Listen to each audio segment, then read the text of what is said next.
Hi అండి, నమస్తే. నేను శ్రీలత. ఈరోజు ఒక మంచి రెసిపీతో మీ ముందుకు వచ్చాను. అదేంటంటే మనము శనగలు నానబెట్టుకొని పోపుకి వేసుకోవడము అలా చేస్తుంటాం కదా. అది కాకుండా ఈసారి నానబెట్టిన శనగలతోటి మనము ఒక కర్రీ చేసుకోబోతున్నాము. మనకు మొలకలు వచ్చినా పర్లేదు, మొలకలు రాకపోయినా పర్లేదు శనగలకి. కాకపోతే నా దగ్గర మొలకలు వచ్చినవి ఉన్నవి. దీనికి మనము చిన్న వెల్లిపాయలు చిన్నగా ముక్కలుగా తరిగి పెట్టుకోవాలి. అలాగే ఉల్లిపాయ, తర్వాత పచ్చిమిర్చి, కరివేపాకు అన్నీ రెడీ చేసుకొని తర్వాత ఈ శనగల్ని మనం మిక్సీలో ఒక 2 పల్స్ వచ్చేటట్టు తిప్పాలండి. కొంచెం ముక్కగానే ఉండాలి, మొత్తము కూడా పేస్ట్ లాగా కాకుండా తిప్పుకొని ఇది పక్కన పెట్టేసుకొని మిశ్రమాన్ని మనము ఈ కర్రీకి కొంచెము ప్యాన్ మట్టుకు గిన్నె అయినా ప్యాన్ అయినా కొంచెం మందం ఉన్నది చూసుకోండి ఇంట్లో ఉన్నది. తర్వాత దానికి ఒక 3 టేబుల్ స్పూన్ల ఆయిల్ వేసానండి. అంటే ఆయిల్ ఒక స్పూన్ నేను ఎక్కువనే వేసాను. దీనికి కొంచెం ఎక్కువ అయితేనే పచ్చి శనగలు కదా, కొంచెము ఉడకాలి కదా, అందుకనే కొంచెం నూనె ఎక్కువ పడుతుంది.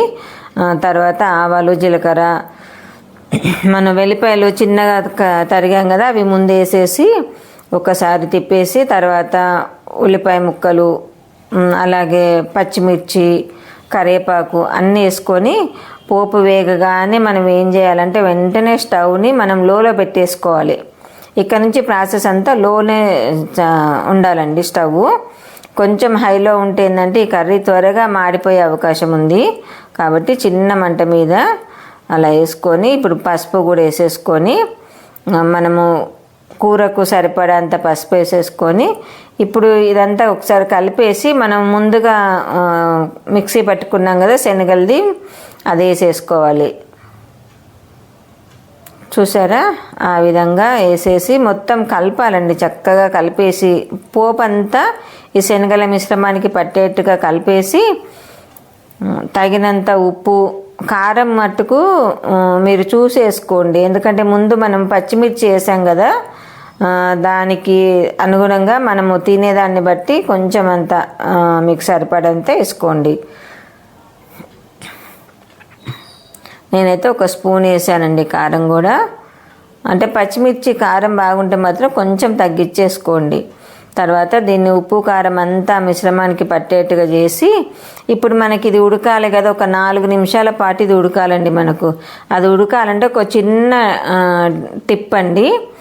మనకు కొంచెం కూడా ఆవిరి అనేది బయటికి పోకుండా ఉండేట్టుగా ఒక ప్లేటు దానికి చూసుకొని మూత పెట్టేసి దానిలో వాటర్ వేయాలండి. ఇప్పుడు ఈ ఆవిరికి ఆ లోపల ఉన్న మనకు శనగ మిశ్రమం మొత్తం చక్కగా ఉడికిపోతుంది.